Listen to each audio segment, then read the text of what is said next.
The city street was cold, the air thick with the scent of rain that had fallen earlier. The sky was overcast, heavy with clouds that seemed to weigh down on the people walking beneath them.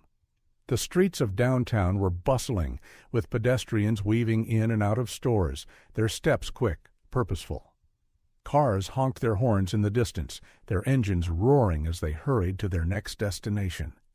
It was the kind of morning where everything seemed to move faster than usual, where people were too busy to notice the world around them. On one of the park benches tucked against the side of a tall building sat a man. His clothes were torn and dirty, the fabric frayed with years of wear. His scruffy beard covered most of his face, except for his tired eyes that had seen too much, felt too much, and yet remained calm. His face was rugged, a man who had clearly been through hard times, but his posture suggested a quiet dignity, one that hadn't been broken by his circumstances. The man sat with his back slightly hunched, the weight of the world pressing down on his shoulders. His hands were clenched around a small photo, one that was worn at the edges and faded in color, yet it was still something he held onto with reverence. The photo showed a much younger version of himself in military uniform, standing tall with his comrades, a look of pride and honor in his eyes. The photo was a reminder of a life that had been full of respect, honor, and purpose. The man had once worn medals, had once been celebrated. But now his life had become one of survival, one where his former identity as a soldier was nothing more than a distant memory, locked away in the corners of his mind. He wasn't a hero anymore. He was just another face in the crowd, ignored and dismissed by the people who walked past him each day.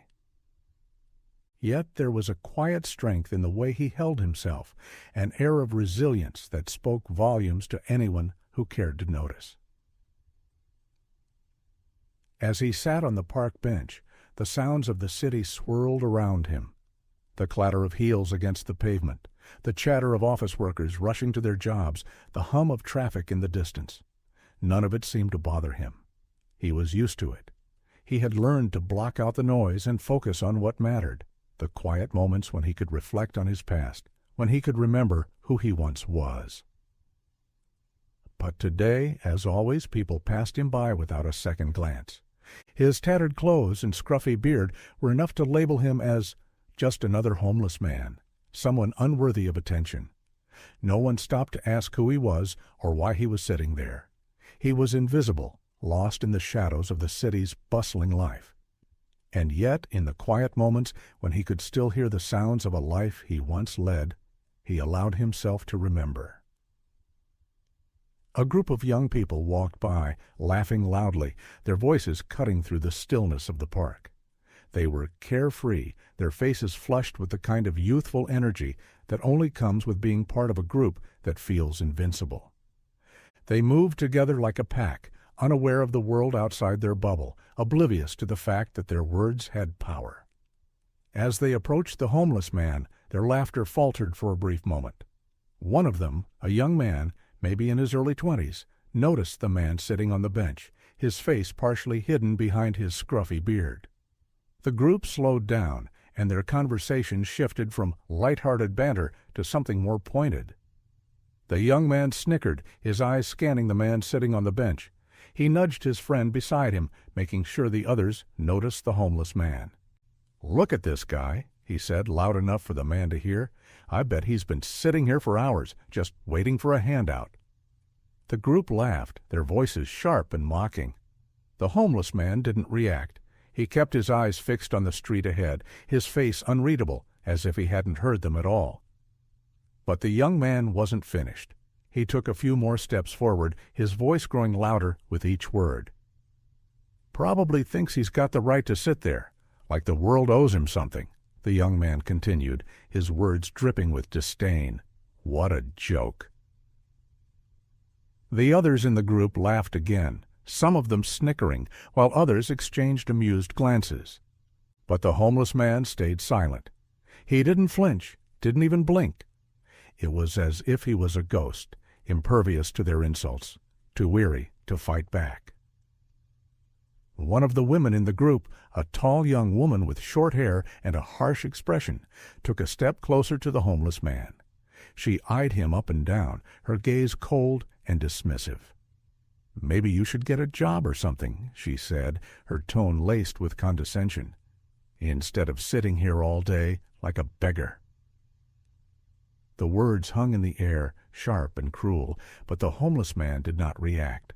His hands remained clenched around the photo, and his eyes remained fixed on the street. The gang's laughter faded, but only for a moment. The group continued walking past him, their voices fading as they moved further down the street. Yet the tension in the air remained. The homeless man, still sitting on the bench, let out a slow breath, his body relaxed, but his mind sharp.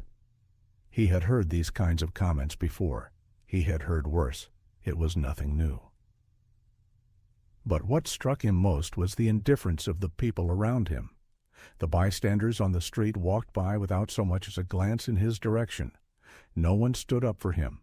No one spoke out against the group's words. The world had turned a blind eye to him, and he had grown used to it. He sat there, waiting for the world to move on, for the noise to fade, for the city to keep turning, just as it always did. And in that moment he felt both invisible and deeply seen. Seen by the echoes of his past, where his name had once been spoken with respect and admiration. But now he was nothing more than a shadow of that man, a man lost in the haze of time, forgotten by the world that had once hailed him as a hero. The group of young people walked past the homeless man, their steps confident and purposeful, as though the entire world was their stage. They were carefree, wrapped up in their own lives, unaware of the damage they were about to cause. The chilly morning air did nothing to dampen their spirits, and their voices echoed in the street, sharp and loud against the hum of the city.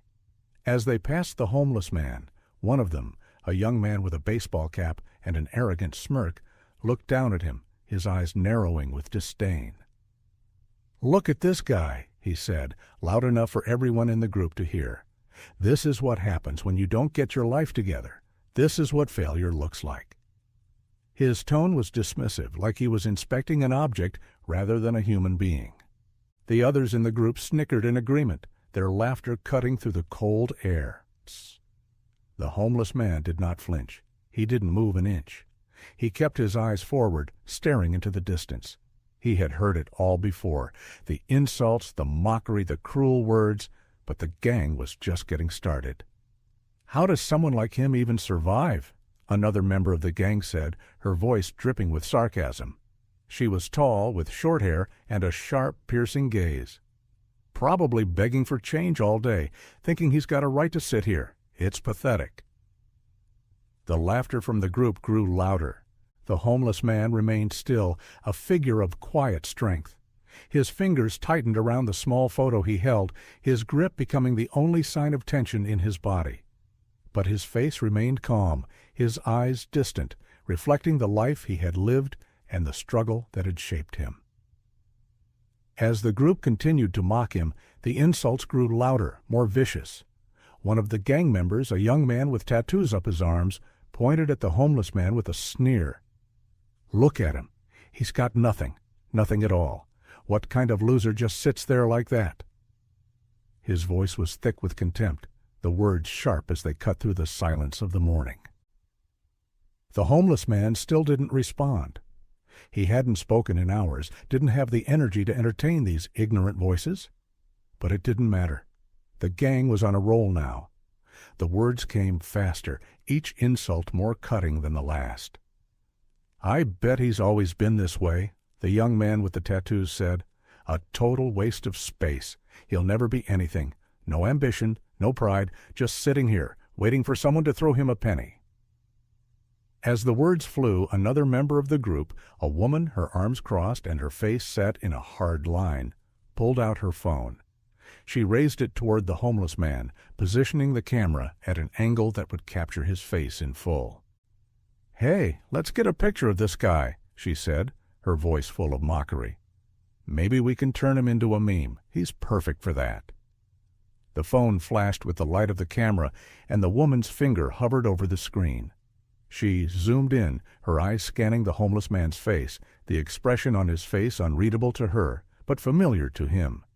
He had seen the look before, the judgment, the disdain, and yet he remained unmoved.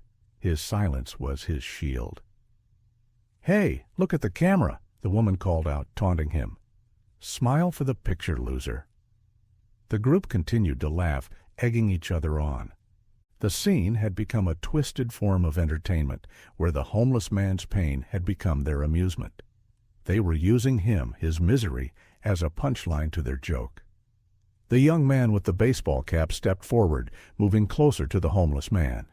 He sneered at him one last time before pushing the man hard against the bench. The homeless man stumbled slightly, the force of the push not enough to knock him down, but enough to make him lean forward. The gang erupted in laughter, their voices loud and mocking. "What's the matter? Afraid of a little push?" the young man taunted. But the homeless man didn't react. He didn't try to push back or raise his fists in defense. Instead, he held his ground, sitting up straighter. His expression remained calm, composed, despite the aggression in the air. "Come on, get up," one of the other gang members shouted, moving toward the man's belongings. They began rifling through his things, tossing his few meager possessions aside, with no regard for the years of memories and struggles they represented. One of the gang members kicked the man's small bag across the sidewalk, laughing as it slid away. Another grabbed the man's jacket and yanked it off the bench, throwing it to the ground. The homeless man's eyes flicked to his belongings, but he didn't make any move to retrieve them. He was used to it. He had nothing left to lose. The streets around them continued to bustle with activity, but the bystanders, those who had witnessed the interaction, remained passive. A few people slowed their steps as they noticed what was happening, their gazes lingering for a moment, but none of them spoke up. Some bystanders exchanged uncomfortable glances, as if unsure of what to do. A couple of people whispered to each other, but they did nothing to intervene. They continued walking, heads down, focused on their own lives, unable or unwilling to confront the injustice unfolding in front of them. One older woman, walking her dog, noticed the scene. She paused, her hand hovering over the leash, but when the gang noticed her looking, she quickly turned away and kept walking, her pace quickening. The silence was deafening, as more and more people passed by without a second thought. The indifference was palpable, a stark reminder of how society had come to accept such behavior, how they had turned a blind eye to the pain and suffering of others.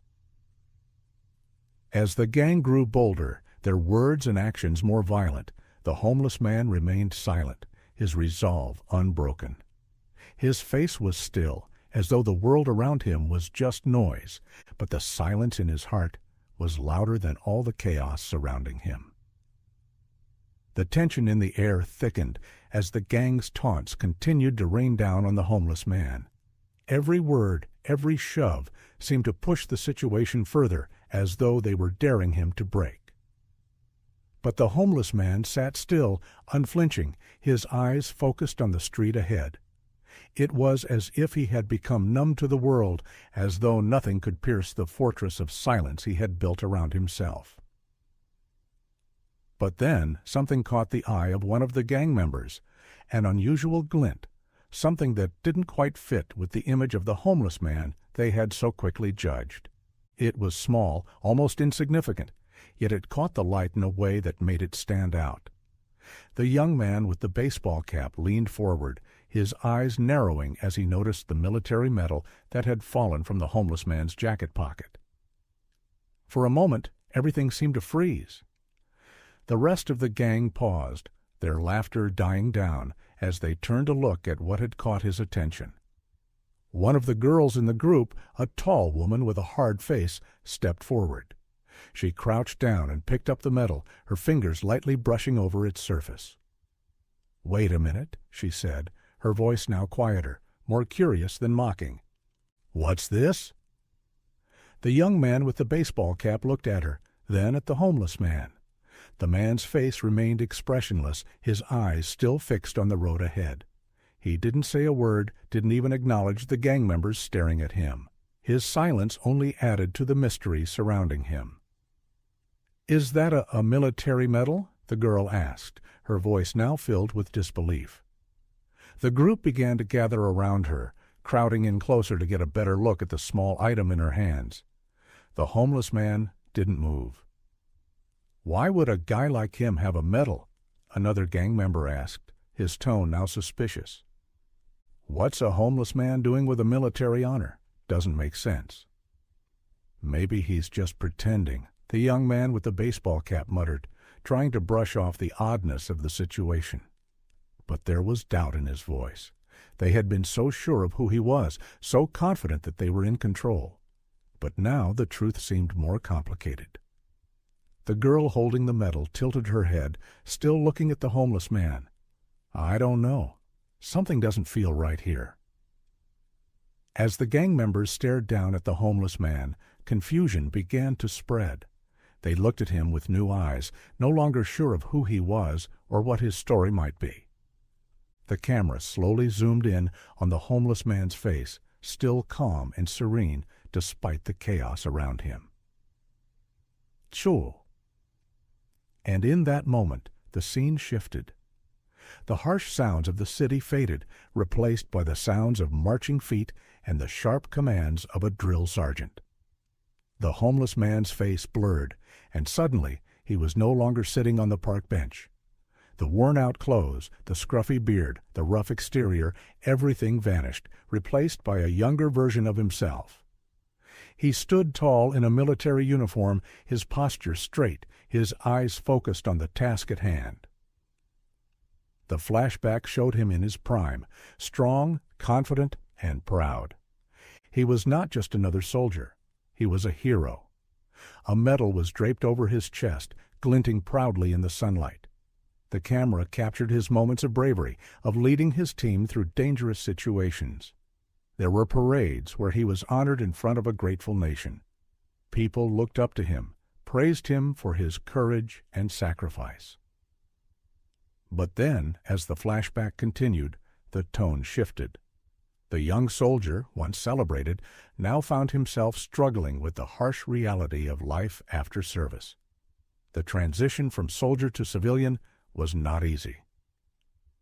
The bright promises of honor and respect faded into the darkness of discrimination and rejection. He faced job rejections, people looked at him with suspicion, and he felt the weight of society's expectations bearing down on him. The PTSD that many soldiers face after war began to take hold of him, and it was clear that the system had failed him. He wasn't given the support he needed. The camaraderie he once had with his fellow soldiers was replaced by loneliness and isolation. He was cast aside, left to navigate a world that had no place for him. And just like that, the homeless man in the park was no longer a stranger. He was someone with a past, someone who had once been someone, but now he was simply forgotten. Back in the present, the gang stood in stunned silence, staring at the homeless man as they processed what had just happened.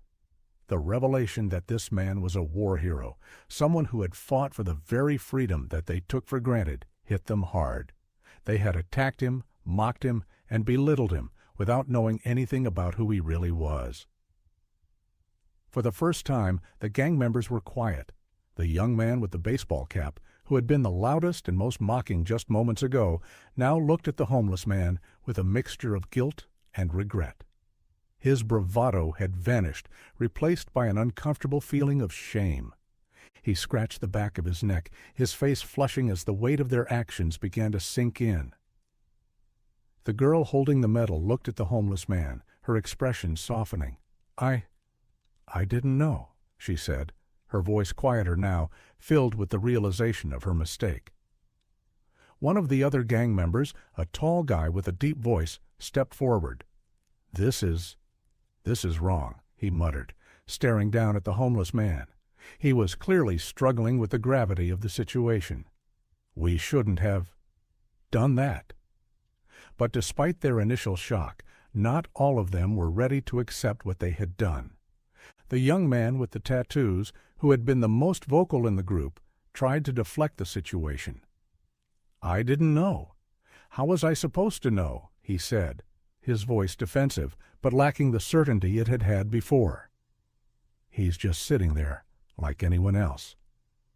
"That doesn't change what we did," the girl with the phone said, her voice firm now. She looked at the homeless man, a new understanding in her eyes. "We attacked him without knowing who he was, and that's not okay." A heavy silence settled over the group as each member came to terms with what had just happened. They had been quick to judge, quick to assume, but the reality was far more complicated, and now there was no going back. Chidul, the homeless man, still sitting motionless on the bench, made no attempt to respond. His silence spoke louder than any words could. The gang could see the respect he commanded, even without saying a single word. It was a respect they had taken for granted, assuming he was beneath them, when in fact he was someone they should have looked up to. As the reality of the situation began to sink in, the gang members stood in stunned silence. The words that had come so easily moments ago were now stuck in their throats, unwilling to be spoken. There was no more laughter, no more taunting. The playful cruelty that had once characterized their behavior now seemed hollow and meaningless. They looked at the homeless man, whose stillness now seemed more powerful than any reaction could have been.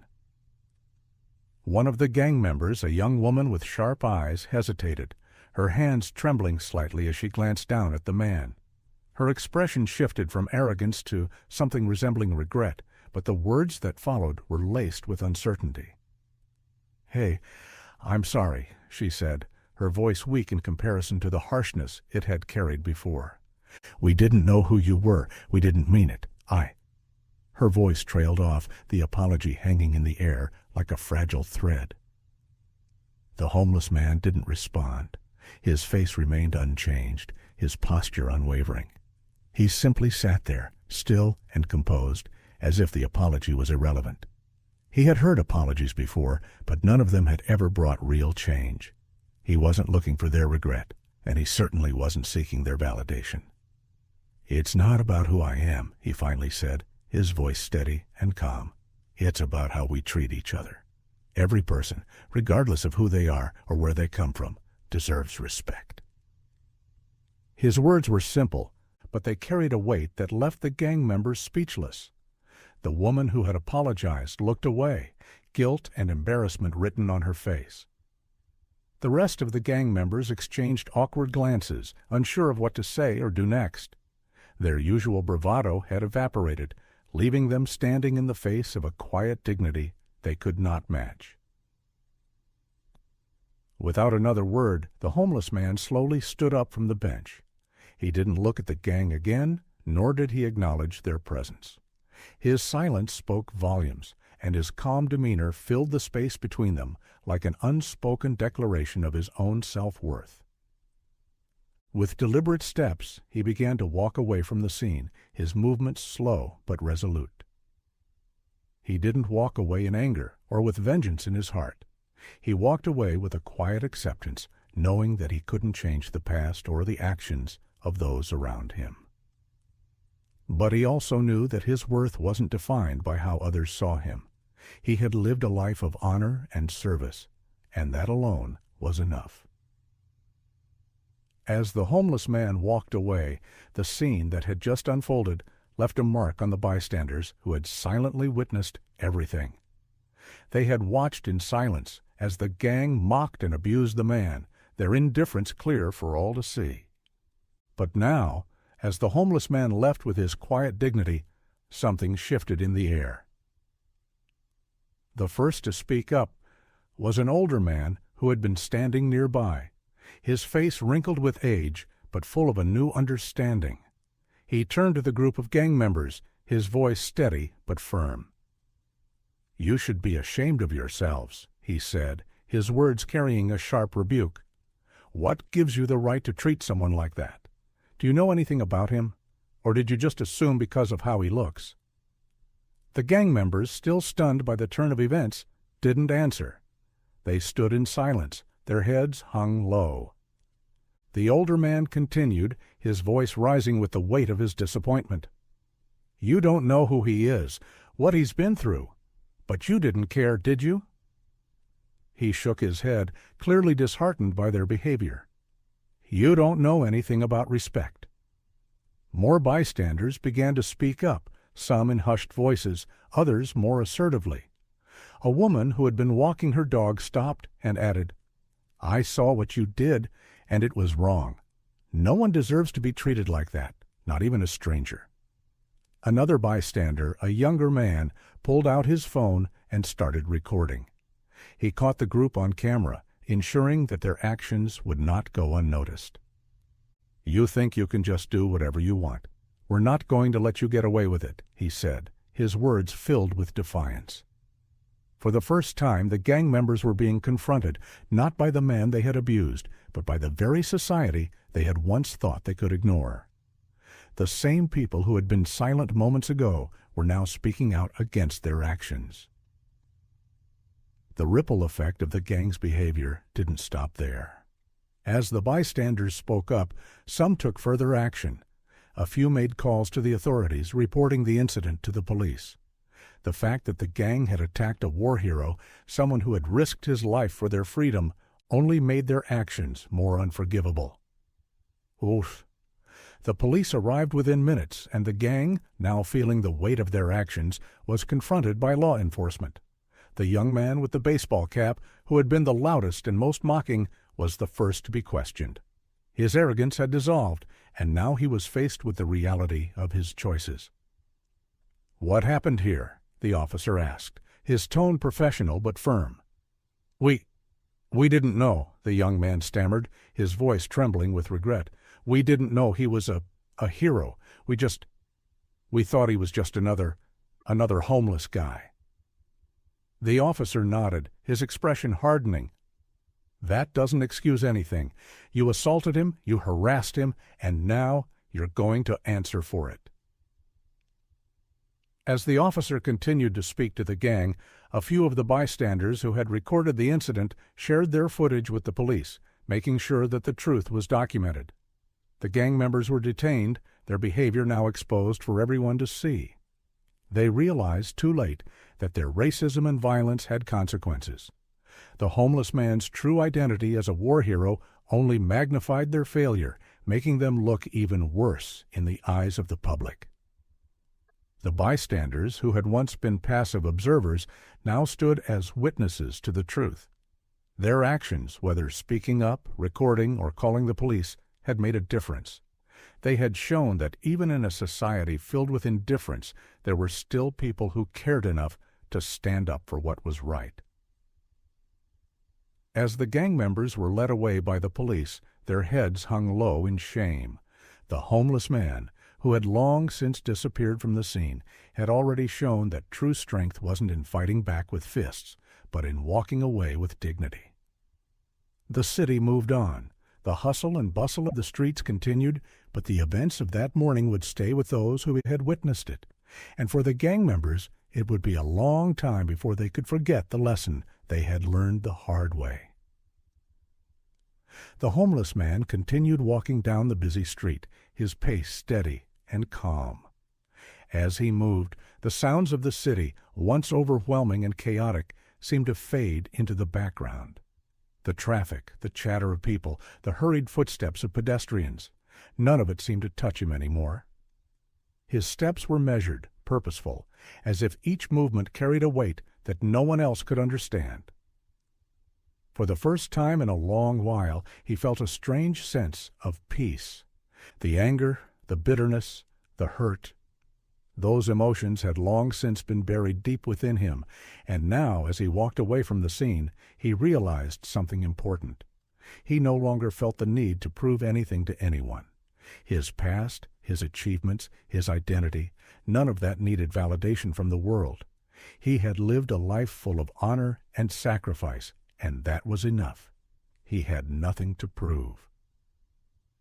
His face, once worn with the hardships of life, now seemed to carry a sense of quiet pride. There was a gentleness to his expression, a calmness that contrasted with the anger and resentment that others might have felt in his situation. He walked with a dignity that only came from within, from a place that wasn't reliant on others' opinions or judgments. As he moved through the streets, the camera lingered on his face, capturing the peace that radiated from him. The bustling city continued around him, but there was something different in the air now. People passing by slowed their steps, some glancing at him with a newfound respect. It wasn't overt or obvious, but there was a shift. The way the crowd moved, the way people looked at him, it was as if they had seen him differently now. No longer just a homeless man, a stranger to their world. Now they saw him as more a person with value, with depth. As the man continued his journey, the screen slowly faded to black. The words, simple yet powerful, appeared across the screen, resonating with the message of the story. True heroes are judged by their actions, not by their appearance. Respect all, regardless of where they come from. The words hung in the air, echoing the truth that had been revealed throughout the story. The homeless man, once overlooked and dismissed, had shown more courage, honor, and strength than any of the people who had passed him by. His identity, his past, and his worth were not defined by how others saw him, but by the actions he had taken, the life he had lived, and the strength he had shown in the face of adversity. The message was clear. Equality and respect were not to be given based on superficial judgments. Every person, no matter their appearance, their status, or their background, deserved respect. Every person had a story, a history that shaped who they were, and it was time for society to stop judging others based on their assumptions and biases. The final shot of the story showed the homeless man walking further down the street, disappearing into the distance. He had become a small figure in the sea of people, but his presence was now important, meaningful, and inspiring. The camera followed him for a moment longer, the soft sound of his footsteps blending with the background noise of the city. The shot captured the contrast between his past and present, two worlds that had shaped him into the person he had become. He had once been hailed as a hero, a man of respect and courage, but now he walked unnoticed by most of the world. Yet, unlike before, he wasn't walking in search of validation or recognition. He had found peace within himself, and that was all he needed. The final scene was one of acceptance and resilience. It was a reminder that the true man shown the world that heroes were not defined by appearances, titles, or past glories. They were defined by the choices they made, the integrity they upheld, and the respect they gave others. As he faded into the distance, the screen went black, and the message lingered for a moment longer, leaving the audience with something to reflect on.